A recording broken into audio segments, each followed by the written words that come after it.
நம்ம ஸ்டூடெண்ட் கிட்டலாம் மாஸ் அப்படின்னா என்ன, வெயிட் அப்படின்னா என்ன அப்படின்னு நம்ம கேட்டோம் அப்படின்னா, ஒரு படத்துல ஒரு ஹீரோ நடந்து வர்றாரு அப்படின்னு சொன்னா அதை நம்ம பசங்க எப்படி சொல்லுவாங்க அப்படின்னா அப்படி மாசா உள்ள வந்த அவரு 4 பேரை அடிச்சு போட்டதுக்கு அப்புறம் அப்போ அந்த பசங்கள்ட்ட கேட்டோம்னா என்ன சொல்லுவாங்கன்னா, வெயிட் கைத்தல எங்காலு எப்படி அடிச்சு போட்டாரு பாத்தீங்களா அப்படின்னு சொல்லிட்டு சொல்லுவாங்க. நம்மளோட வாழ்க்கையில பெரும்பாலும் மாஸ், வெயிட் அப்படிங்கிற இந்த வேர்டு எல்லாமே இந்த மாதிரியான சிச்சுவேஷன்ல தான் நம்ம நிறைய இடத்துல யூஸ் பண்ணிருப்போம். சரி, மாஸ் அப்படின்னா என்ன, வெயிட் அப்படின்னா என்ன, அந்த ரெண்டுத்துக்கும் உள்ள இருக்கக்கூடிய டிஃபரன்ஸ் என்ன அப்படின்னு பாக்குறதுக்கு முன்னாடி உங்ககிட்ட 2 கேள்வி வைக்கிறேன். ஃபர்ஸ்ட் क्वेश्चन என்ன அப்படின்னு கேட்டீங்கன்னா, ஒரு வெயிட் மிஷின் மேல ஒருத்தவன் இந்த உலகத்துல ஏறி நின்று அவனோட மாஸ் என்ன அப்படின்னு பாக்குறான். அதுல அவனுக்கு 70 kg அப்படின்னு காட்டுது. அதே வெயிட் மிஷினை எடுத்துட்டு போயிட்டு நிலால போய் வச்சுட்டு, அதாவது மூணுல போய் வச்சுட்டு மறுபடியும் அவனோட மாஸ் என்ன அப்படின்னு செக் பண்றான். அப்பயும் அவனோட மாஸ் 70 kg அப்படின்னு தான் காட்டுமா? ரெண்டாவது கேள்வி என்ன அப்படின்னு பாத்தீங்கன்னா, நம்ம எல்லாருக்கும் பீம் பேலன்ஸ் அப்படின்னா என்னன்னு தெரியும். அதாவது நம்ம காமனா தராசு அப்படின்னு சொல்லுவோம். அந்த தராசுல மொத்தம் 2 சைடு இருக்கும். ஒரு சைடுல நமக்கு தேவையான வெங்காயம், தக்காளி, மாங்காய் இந்த மாதிரியான பொருட்கள்லாம் வைப்பாங்க.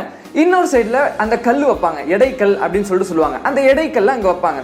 அப்போ 1 kg இருக்கக்கூடிய எடைகள் இந்த சைடு நம்ம எவ்வளவு பொருள் போடுறோமோ அதுக்கு ஈக்குவலா இருந்துச்சு, சமமா ஆயிடுச்சு அப்படின்னு சொன்னா இதோட மாஸ் வந்து 1 kg அப்படின்னு சொல்லிட்டு எடுத்து கொடுப்பாங்க. சரி, இப்போ அந்த பீம் பேலன்ஸ்ல, அதாவது அந்த தராசுல ஒரு மனுஷனை நிக்க வைக்கிறோம். யார் அந்த மனுஷன்? ஏற்கனவே வெயிட் மிஷின்ல நின்னா பாத்தீங்களா, அதே மனுஷனை இப்போ நம்ம தராசுல ஒரு பக்கத்துல நிக்க வைக்கிறோம். இன்னொரு பக்கத்துல நம்ம 70 kg போடுறோம். இப்போதான் அது பேலன்ஸ் ஆகும். ஏன் பேலன்ஸ் ஆகும்? ஏற்கனவே நான் சொல்லியிருந்தேன், அந்த மனுஷனுடைய மாஸ் வந்து 70 kg அப்படின்னு சொல்லிட்டு அந்த வெயிட் மிஷின் காட்டுச்சு அப்படின்னு நான் சொல்லியிருந்தேன். சரி, இப்போ அந்த 2 விஷயத்தையுமே நாம வைக்கிறோம். 70 kg மாஸ் இருக்கக்கூடிய அந்த கல்ல ஒரு பக்கம், இன்னொரு பக்கம் அந்த மனுஷன் நிக்க வைக்கிறோம். இப்போ அது பேலன்ஸ் ஆகுது. இது இந்த உலகத்துல. சரி, இப்போ இதே செட்டப்பை நான் மூணுல கொண்டு போய் வைக்கிறேன். எப்படி அந்த வெயிட் மிஷினை கொண்டு போய் மூணுல போய் வச்சோமோ அதே மாதிரி இந்த பீம் பேலன்ஸையும் நான் கொண்டு போய் மூணுல போய் வைக்கிறேன். இப்போ நான் அதை நிறுத்தி பார்க்கிறேன். இப்பயும் அதே 70 kg அதே மாதிரி பேலன்ஸா அது நிக்குமா, இல்ல பேலன்ஸ் இல்லாம அது மாறுமா அப்படிங்கிறது தான் ரெண்டாவது கேள்வி. இந்த 2 கேள்விக்கும் ஆன்சர் கண்டுபிடிக்கணும் அப்படின்னு சொன்னா 2 விஷயம் நமக்கு தெரிஞ்சிருக்கணும். அந்த 2 விஷயம் ஏற்கனவே நான் உங்களுக்கு சொன்னதான், ஒன்னு மாஸ், இன்னொன்னு வெயிட்.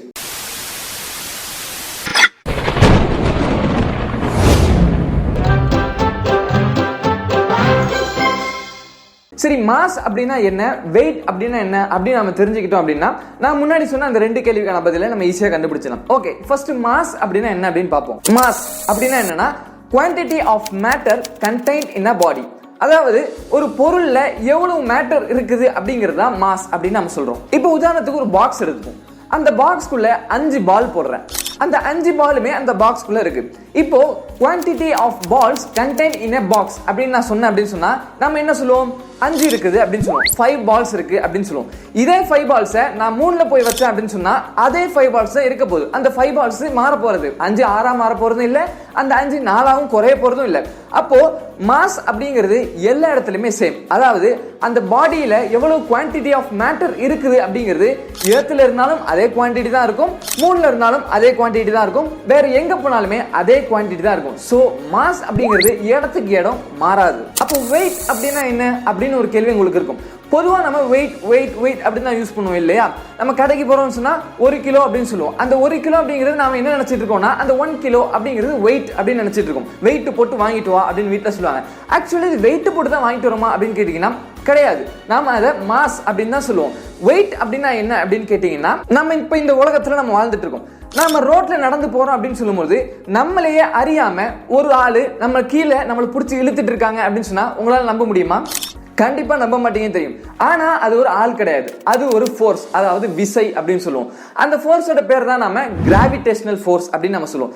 சரி, அந்த கிராவிடேஷனல் ஃபோர்ஸ் நம்மளை பிடிச்சி இழுத்துக்கிட்டே இருக்கா அப்படின்னு கேட்டீங்கன்னா ஆமா, இழுத்துக்கிட்டே தான் இருக்கு. சரி, அந்த கிராவிடேஷனல் ஃபோர்ஸை எப்படி என்னால உணர முடியும் அப்படின்னு கேட்டீங்கன்னா ஒண்ணும் இல்ல. இப்ப தரையில நீங்க ஜம்ப் பண்றீங்க அப்படின்னு சொன்னா உங்களே அறியாம திருப்பி அந்த தரைக்கே நீங்க ரிவர்ஸ் வரீங்க. இதைதான் நியூட்டன் வந்து ஆப்பிள் விழுறத வச்சு கண்டுபிடிச்சாரு. அவர் யோசிச்சதெல்லாம் என்னன்னா, எதுக்காக ஆப்பிள் கீழே வரணும், எதுக்காக ஆப்பிள் மேல போக கூடாது, எதுக்காக சைடுல போக கூடாது, எதுக்கு இந்த சைடு போக கூடாது, எதுக்கு லெஃப்ட் சைடு போக கூடாது, எதற்காக ஸ்பெசிபிக்கா அந்த ஆப்பிள் கீழே வரணும் அப்படின்னு யோசிச்சதுக்கு அப்புறம் தான் அவருக்கு ஒரு விடை கிடைச்சது. அந்த ஆன்சர் தான் என்னன்னு கேட்டீங்கன்னா கிராவிடேஷனல் ஃபோர்ஸ். அதாவது இந்த உலகத்தில் இருக்கக்கூடிய எல்லா பொருளையுமே ஒரு மிகப்பெரிய ஃபோர்ஸ் நம்மளை பிடிச்சி இழுத்துக்கிட்டே இருக்கு. சரிப்பா, இந்த கிராவிடேஷனல் ஃபோர்ஸ் இழுக்குது, அதெல்லாம் சரி.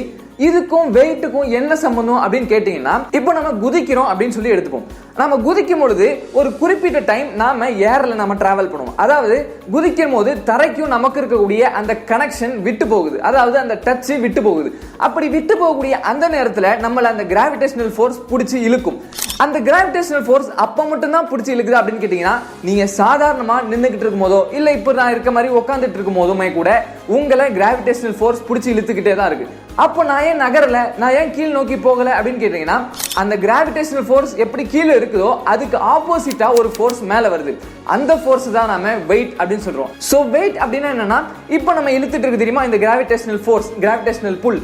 இந்த புல்லுக்கு ஆப்போசிட்டா ஒரு ஃபோர்ஸ் வரும். அந்த ஃபோர்ஸ் தான் நாம வெயிட் அப்படின்னு சொல்றோம். சோ வெயிட் உடைய வேல்யூ என்ன அப்படின்னு கேட்டாங்கன்னா, கிராவிடேஷனல் ஃபோர்ஸ் தான் வெயிட் உடைய வேல்யூ. ஏன்னா எக்ஸாக்ட்டா கிராவிடேஷனல் ஃபோர்ஸ்ல இருக்கக்கூடிய அந்த வேல்யூவும் நமக்கு இருக்கக்கூடிய இந்த வெயிட் உடைய இந்த வேல்யூவும் சேமா இருந்தா மட்டும் தான் நம்மளால ஸ்டெடியா இந்த மாதிரி ஹாயா உட்கார முடியும், இல்ல நம்மளால நடந்து போக முடியும், நம்மளால நிக்க முடியும்.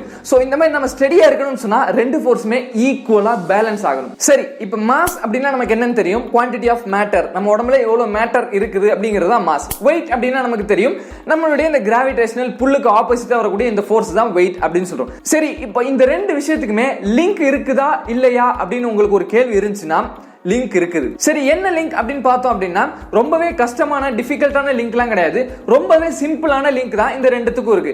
என்ன லிங்க் அப்படின்னு கேட்டீங்கன்னா, மாஸ் அப்படிங்கறத நாம m அப்படின்னு சொல்லிட்டு டினோட் பண்ணுவோம், வெயிட் அப்படிங்கறத W அப்படின்னு சொல்லிட்டு டினோட் பண்ணுவோம்.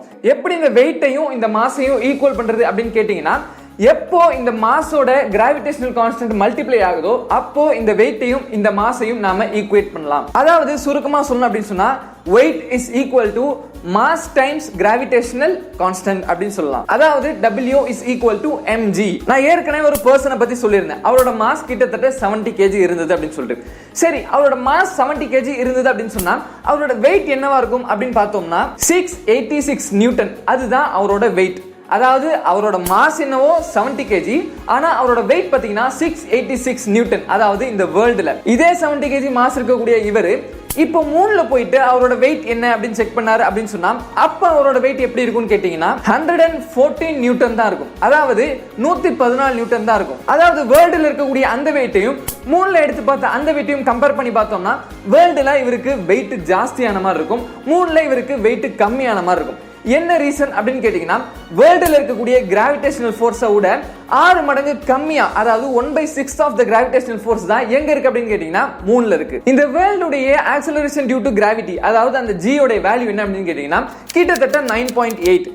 அதே இந்த மூணுல இருக்கக்கூடிய கிராவிடேஷனல் கான்ஸ்டன்ட் உடைய வேல்யூ, அந்த g உடைய வேல்யூ என்ன அப்படின்னு கேட்டீங்கன்னா 1.63 மீட்டர் பர் செகண்ட் ஸ்கொயர், கிட்டத்தட்ட 1/6. நான் ஏற்கனவே சொன்ன மாதிரி இந்த உலகத்துல இருக்கக்கூடிய கிராவிடேஷனல் கான்ஸ்டன்ட் உடைய வேல்யூ ஜாஸ்தியா இருக்கிறதுனால தான் நமக்கு இங்க பார்க்கக்கூடிய வெயிட்டோட வேல்யூ ஜாஸ்தியா இருக்கு. இதே ஜியோட வேல்யூ மூணுல உலகத்தை கம்பேர் பண்ணும்போது கம்மியா இருக்கிறதுனால தான் இங்க பார்க்கக்கூடிய வெயிட்டுக்கும் மூணுல பார்க்கக்கூடிய வெயிட்டுக்கும் கம்மியா இருக்கக்கூடிய ஒரு டிஃபரன்ஸ் நமக்கு தெரியுது. ஆனா மாஸ் பார்த்தோம் அப்படின்னு சொன்னா இங்கேயும் ஒண்ணுதான் அங்கேயும் ஒண்ணுதான். இங்கேயும் நாம எப்படி இருக்கோமோ இப்படிதான் இருக்க போறோம், மூணுக்கு போனாலும் நாம இப்படிதான் இருக்க போறோம், நம்ம மாற போறது இல்லை. ஆனா நம்மளை பிடிச்சி இழுக்கக்கூடிய கிராவிடேஷனல் ஃபோர்ஸ் மாறுது. சோ மாஸ் எல்லா இடத்துலயுமே சேம், வெயிட் இடத்துக்கு இடம் மாறும். அதாவது இடத்துக்கு இடம் அப்படின்னு சொன்னா எங்கெங்கெல்லாம் கிராவிடேஷன் மாறிக்கிட்டே இருக்கோ அங்கெல்லாம் நம்மளோட வெயிட் மாறிக்கிட்டே இருக்கும். இந்த மாஸ்க்கும் வெயிட்டுக்கும் முக்கியமா 6 டிஃபரன்ஸ் இருக்கு. அதுல ஃபர்ஸ்ட் டிஃபரன்ஸ் என்ன அப்படின்னு பாத்தீங்கன்னா, மாஸ் அப்படிங்கிறது ஒரு ஃபண்டமெண்டல் குவாண்டிட்டி, வெயிட் அப்படிங்கிறது ஒரு டிரைவ்டு குவாண்டிட்டி. ஏன் அப்படி வந்துச்சு அப்படின்னு கேட்டீங்கன்னா, மாஸ் அப்படிங்கறத நம்ம வெறும் மாஸ் மட்டும் தான் சொல்ல முடியும், அதாவது m அப்படின்னு சொல்றோம். ஆனா வெயிட்ட நம்ம m மல்டிப்ளைட் பை g அப்படின்னு சொல்றோம், அதாவது mg அப்படின்னு சொல்றோம். அப்போ m ல இருந்து, அதாவது மாஸ்ல இருந்து தான் வெயிட் டிரைவ் ஆயிருக்கு. So mass fundamental, weight derive ஆயிருக்கு. எதுல டிரைவ் ஆயிருக்கு? மாஸ்ல இருந்து டிரைவ் ஆயிருக்கு. சோ இது ஃபண்டமெண்டல் குவாண்டிட்டி, வெயிட் அப்படிங்கிறது டிரைவ்டு குவாண்டிட்டி. ரெண்டாவது டிஃபரன்ஸ் என்ன அப்படின்னு பாத்தீங்கன்னா, இந்த மாஸ் அப்படிங்கிறது ஒரு ஸ்கேலார் குவாண்டிட்டி, அதாவது அதுல வெறும் மேக்னிடியூட் மட்டும் தான் இருக்கும்.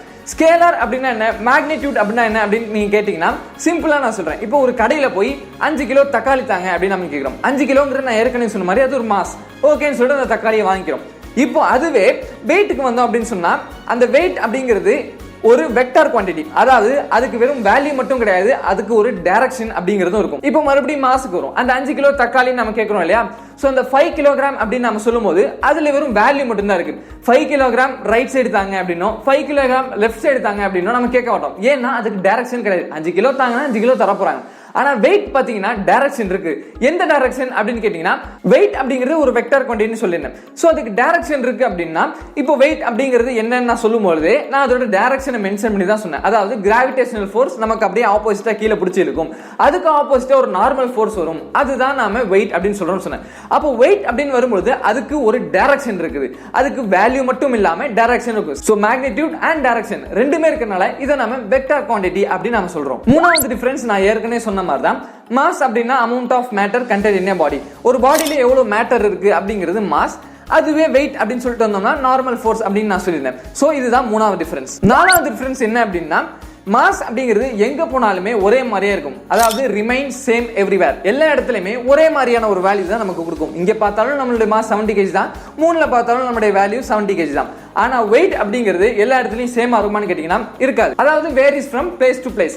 இங்க ஒரு மாதிரி இருக்கும், மூணுல ஒரு மாதிரி இருக்கும், மார்ஸ்ல ஒரு மாதிரி இருக்கும். சோ இப்படி எங்கெங்கெல்லாம் கிராவிடேஷனல் சேஞ்ச் நடக்குதோ அங்கெங்கெல்லாம் இந்த வெயிட் மாறிக்கிட்டே இருக்கும். அஞ்சாவது டிஃபரன்ஸ் என்ன அப்படின்னு கேட்டீங்கன்னா இந்த மாஸ் நம்ம எதை வச்சு நம்ம மெஷர் பண்றது அப்படின்னு கேட்டீங்கன்னா பிசிக்கல் பேலன்ஸ் வச்சு மெஷர் பண்ணலாம். பிசிக்கல் பேலன்ஸ்னா தராசு. இந்த தங்கம் வாங்க போற இடங்கள்லாம் நீங்க பார்த்திருப்பீங்க, ஒரு கூண்டுக்குள்ள ஒரு தராசு மாதிரி வச்சிருப்பாங்க. சோ இதுதான் பிசிக்கல் பேலன்ஸ் அப்படின்னு சொல்றோம். இந்த பிசிக்கல் பேலன்ஸ் வச்சு நாம மாஸை ஈஸியா கண்டுபிடிச்சிடலாம்.